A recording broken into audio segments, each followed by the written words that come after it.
From Friends of Europe, this is Policy Voices. I'm Catarina Vila Nova. This is the first episode of Overcoming Polarisaton, Paths to Common Ground, a new podcast series from Debating Europe, Friends of Europe Citizen Engagement Unit.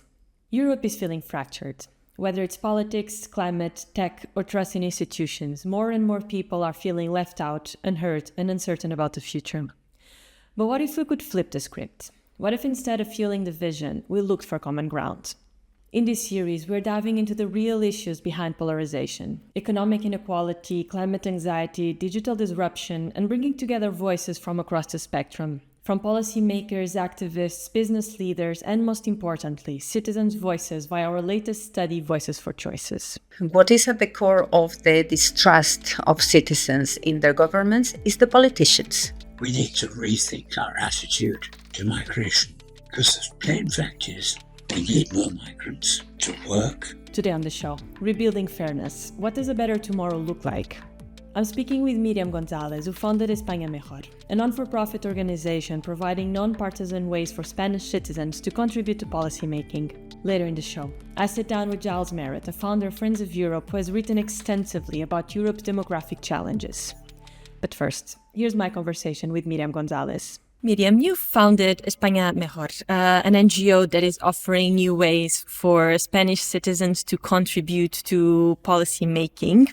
How did this idea come about? And if you can tell me a bit more about these new ways that you've come up with to help citizens be more politically engaged.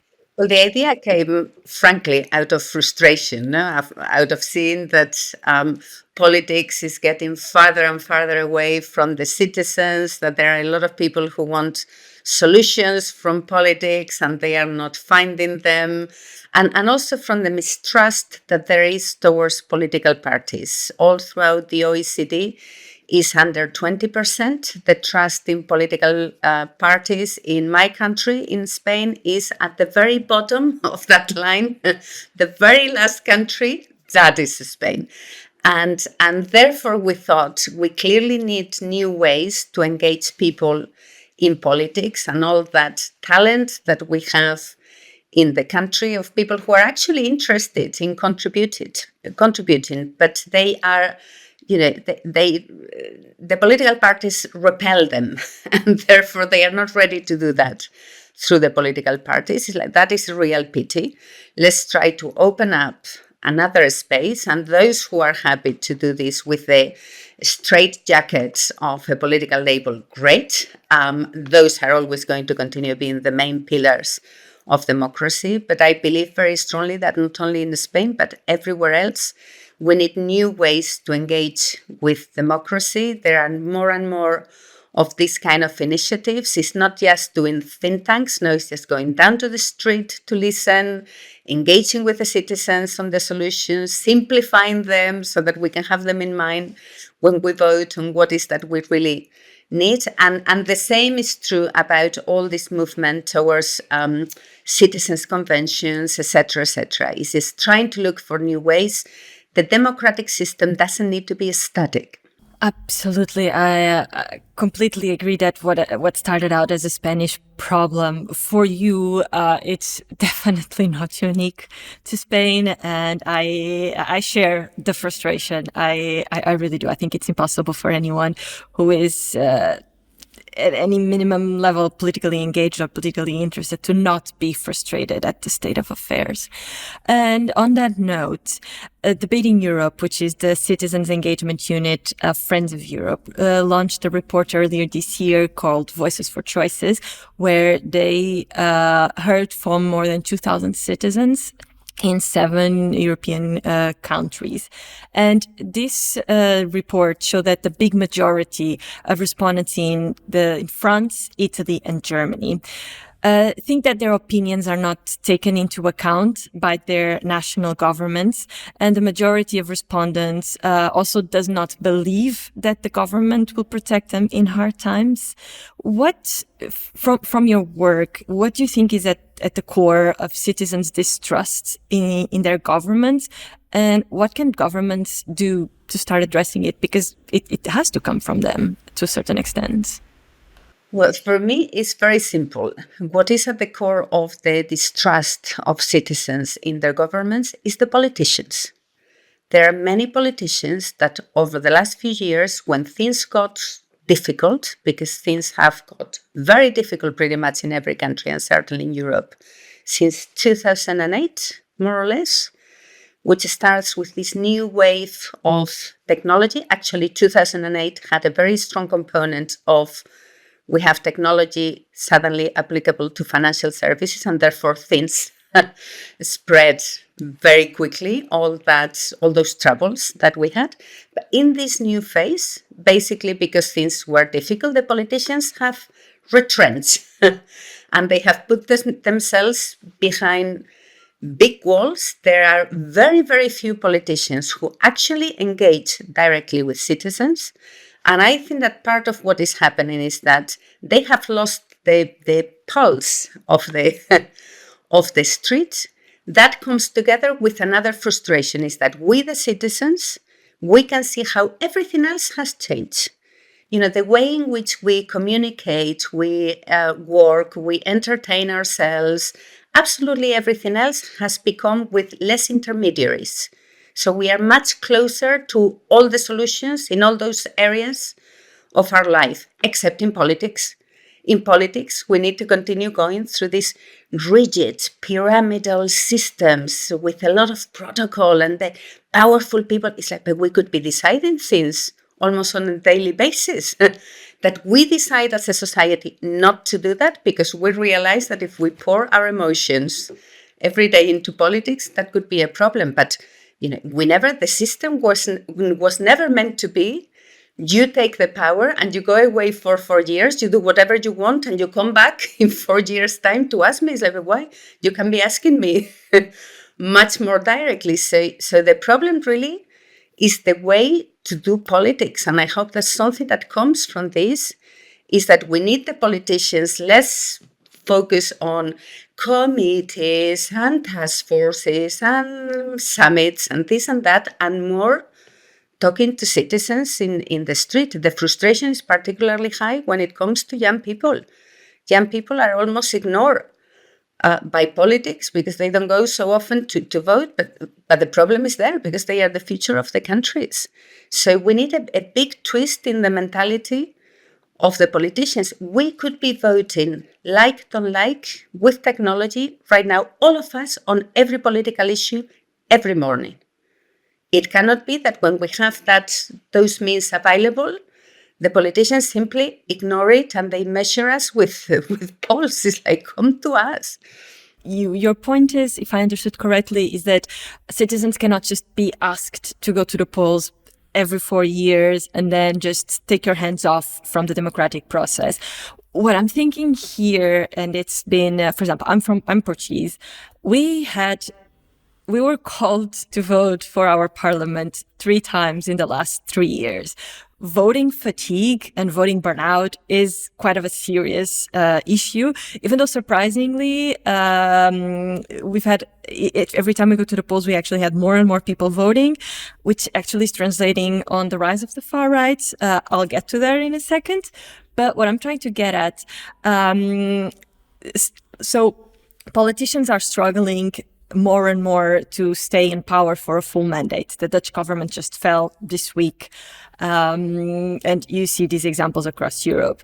My question is, what other ways do you see, apart from voting, which is also a very expensive and tedious and long-drawn process, what other ways do you see that citizens can be involved? So it's not just, you go to vote for your prime minister, your president, for your MEPs every 4 or 5 years. What other ways can there be for citizens to be more involved? That's not just voting. Well, listen, there are lots of different ways, from the straightforward, more public consultations and involvement of citizens to some of these experiments that are being done now of the citizens' conventions, where you take almost as a lottery a representation of citizens in certain key topics. Housing is a key one, where you can take a sample of the country. You work out some proposals on that basis, and then you put it to a vote. That has been used, for example, very successfully on difficult topics. In Ireland, France is speculating with some initiatives in that respect. But frankly, in my country, where things in terms of the political system are rather backwards, it comes to the very, very basic level. We have the majority of MPs that are chosen, and they don't go back to their constituencies. It's like, go back every week, maximum 2 weeks, open up your office, talk to the citizens who want it. It doesn't matter whether they talk to you about political issues or even about unrelated issues, because you would be realizing that you work for them, you serve them. It's not the people serving the politicians, it's the politicians serving the people. And those very basic level issues, for example, in Spain, are not done. It's just quite shocking. Some used to do it at the beginning of democracy, in the 80s. We have lost that. Why have we lost that? It's lack of interest from the political class. And when I was asking you about what is at the core of citizens' mistrust in their government, you answered that it was politicians themselves.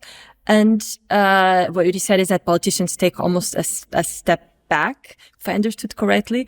What I thought that is, when you were saying that is, can you say the same of far-right politicians? So there are, in some cases, they've made it into governments in Europe. So, but in most cases, far-right politicians and parties, they are still in opposition, which, let's be honest, it's a very comfortable position to be in. It's very easy to be in opposition. It's hard to be in government and actually solving people's problems. But so would you say the same about far-right politicians, or do you see a difference here of approaches? They have been much better at adapting to what people want, and they spend most of the time in the street. As you rightly say, when they struggle is when they have to come to government, and you have to realize that, politics is almost at odds with extreme politicians, because extreme politicians is about black and white. There's a good solution and a bad solution. Politics is never like that. Very often it's like I have 3 or 4 solutions and none of them are good. So we just need to start finding the compromise. No?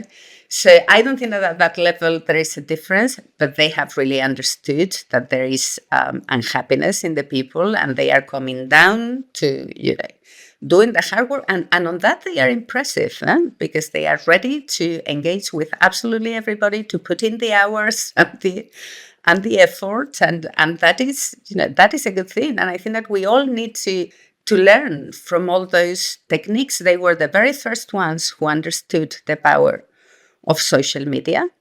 It's only now that, and there are still politicians struggling to understand that now there is a new means of communication. And of course, you have to master it.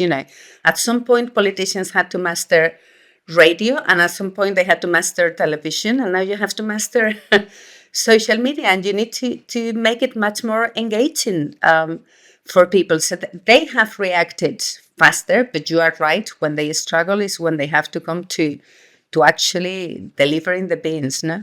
If only the politicians in my country could hear you now.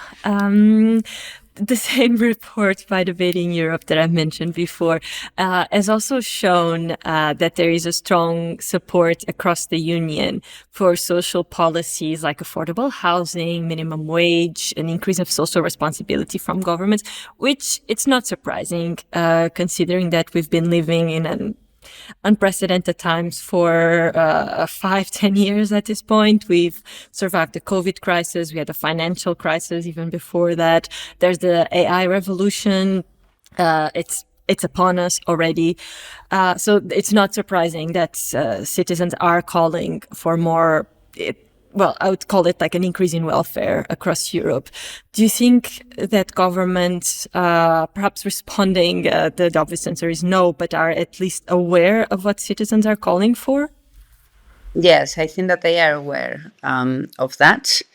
But I think that they are aware that people are asking for help, and we have many struggling.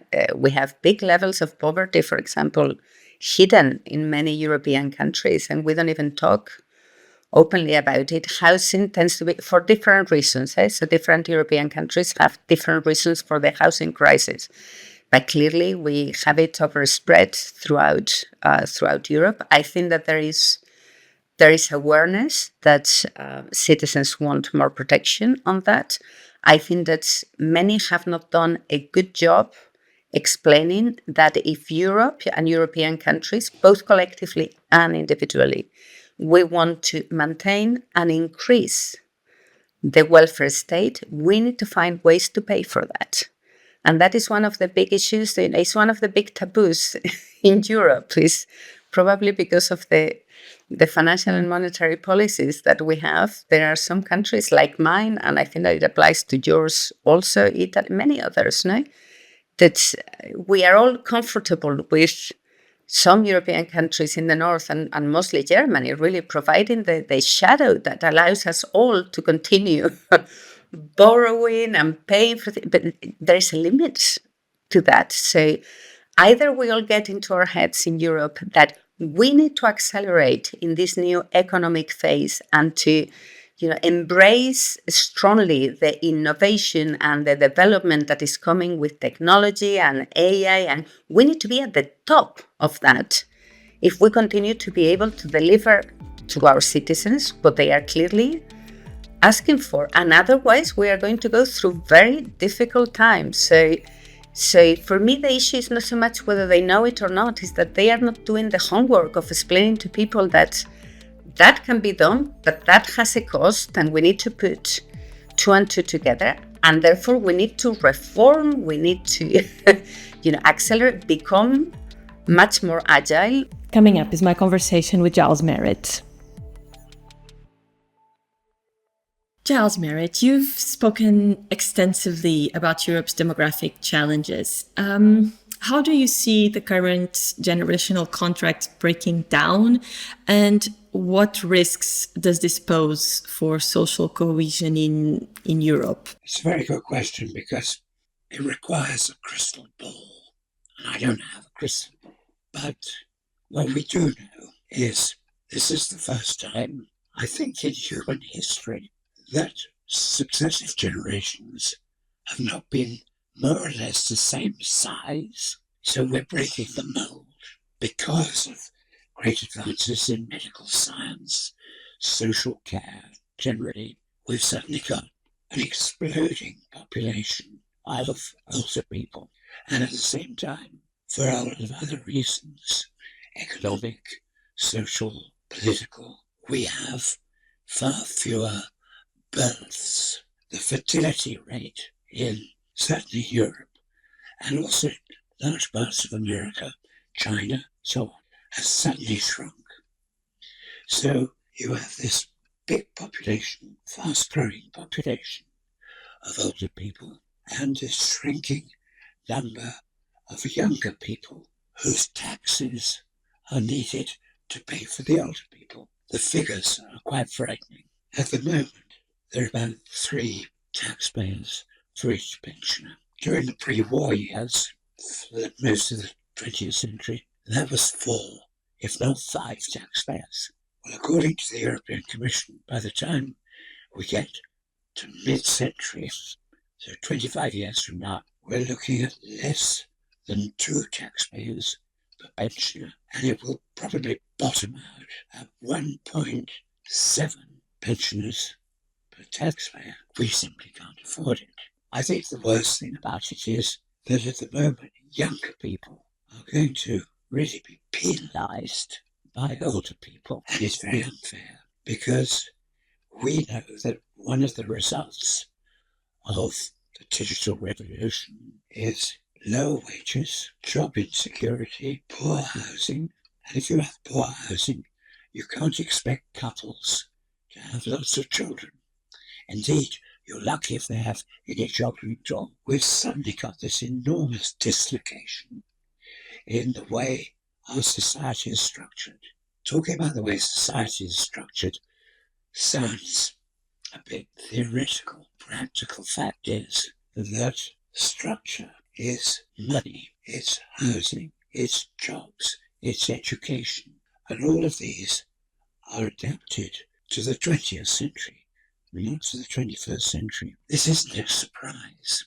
The trouble is, nobody wanted to talk about it. Demographers have been warning for about 40 years now that what were beginning as trends have now become upheavals. But nobody was wanting to listen, and that's still the case today. You can understand from a politician's perspective, talking about raising taxes to pay for pensioners who aren't yet retired. So raising taxes now to pay for something that lies in the future is very unattractive electorally. Who is going to vote for somebody who wants to raise taxes for tomorrow, not today? The result is politicians don't want to talk about it. They basically kick the can down the street and leave it for the next generation. We're definitely seeing, and I think many young and less young people listening to our conversation can definitely feel very close to home what you described, the situation of low wages, poor housing, high taxes. And I think it's also very understandable that I'm not obviously justifying this behavior, but for politicians to not being so keen on addressing demographic shifts where, we would see the solutions and the payoffs in 10, 20, 30 years time when we are having shorter and shorter electoral cycles where prime ministers and presidents are struggling to survive one mandate, let alone thinking ahead 20, 30 years. So we do understand the impetus of, as you said it, to kick the can down the road. But the reality is that many, definitely more younger Europeans, feel that they are worse off than their parents. And this is a reality that we haven't experienced perhaps never in humanity's history. And now I would like to quote a study that Debating Europe, which is the citizens engagement unit of Friends of Europe, recently launched a report called Voices for Choices. And in this report, around half of the participants from Denmark, France, Italy, and Poland said that they believe that their lives will get harder, so even worse off, in the next 5 years. So in your view, how much of this insatisfaction and, even lack of trust in the future, how much of this is due to policy failures versus demographic shifts that perhaps are unavoidable?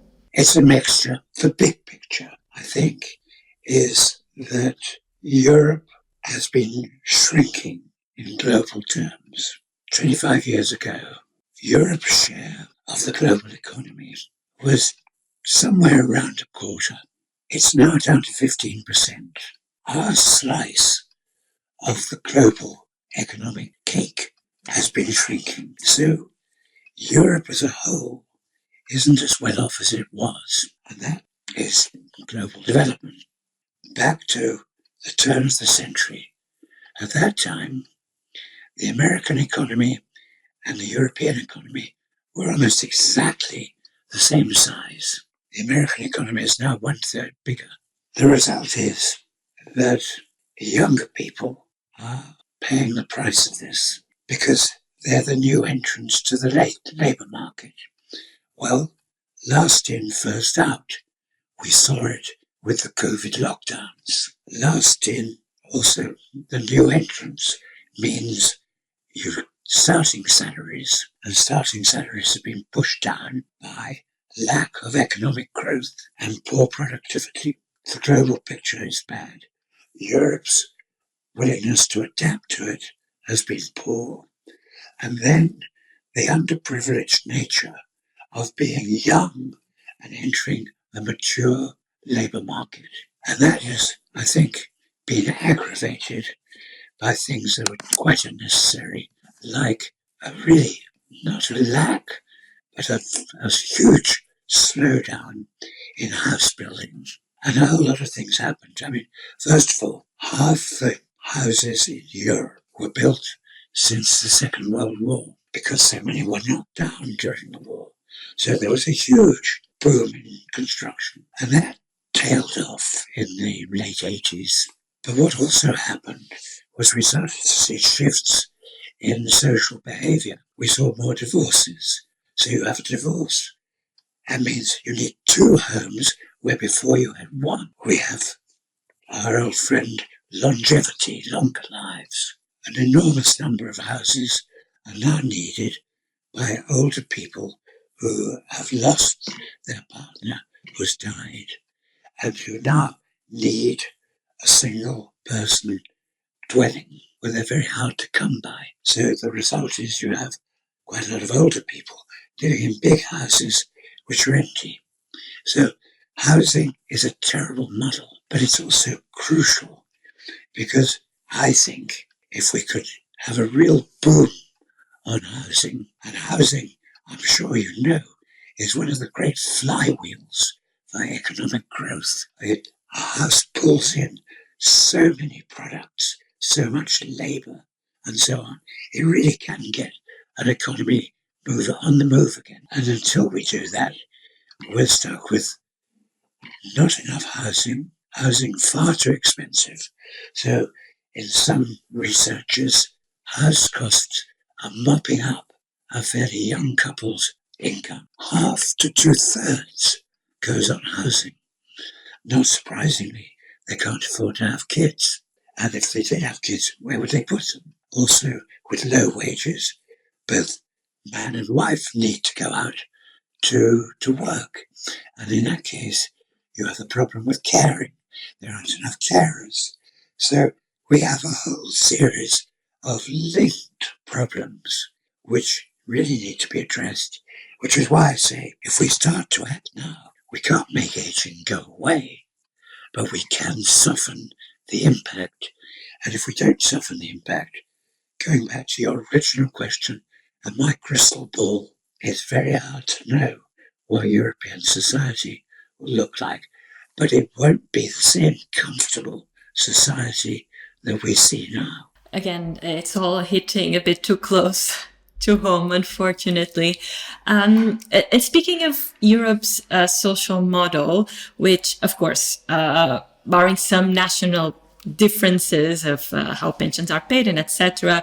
I think we can all agree the European model, it's based on solidarity and welfare system, which any European treasures and values. But is it still sustainable in the face of declining birth rates and the shrinking workforce, or is a change needed?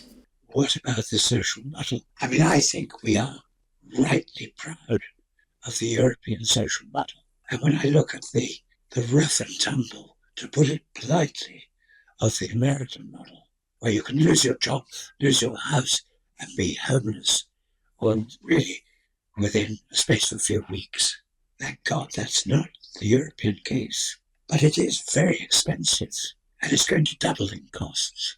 I mean, not just get more expensive, but double in costs. So within about 10 years, maybe 15, quarter of European GDPs will have to go on social benefits, healthcare, pensions, all the apparatus of social Europe. Going back to the shrinkage of the taxpayers and the fact that they don't have any money anyway, the younger people, how are we going to square that circle? I don't know. I think one of the problems, which we don't like to talk about when we talk about social Europe, is while we can be proud of the safety net, at the same time, we are looking at the moment at a huge widening, rapidly widening gap between the haves and the have-nots in Europe. Poor people are getting poorer and richer people are getting richer. To go back to housing, we can see that in the fact that the Bank of Mum and Dad has now become one of the biggest financial institutions in the mortgage market. So for kids who've got wealthy enough parents to subsidize them or a house to pass on, for those privileged parts of our society, not too bad. But look at the people with the have-nots who have already, in my opinion, in most European countries, suffered from cutbacks on education. The trend of the 1980s and 90s, where we saw more and more kids from modest backgrounds, getting onto the social success ladder, if you like, going to a good secondary school, getting to university, maybe getting an advanced degree, winding up in a top job. That trend has slowed to a standstill. Far more people from modest backgrounds remain uneducated. So it's possible to look at the number of university students and say that's gone up, but that's the rich part of the wealth gap. The question I think we need to come to on social security is, are we getting our thinking right on social security and immigration? Because our fundamental problem is going to be not enough workers who pay taxes. We need to rethink our attitude to migration, because the plain fact is we need more migrants to work and because they have families. Now, I'm well aware of all the social and political sensitivities that boosting migration causes, but I'm afraid we don't have any choice. Whatever you may feel about migration, my own feeling is I base myself on the OECD calculation that migrant workers tend to be 40% more productive when they've gone to a new country than when they work in their native country. And that's it for today's show. I'm Catarina Vila Nova, and Policy Voices will be back again next week. Until then, goodbye.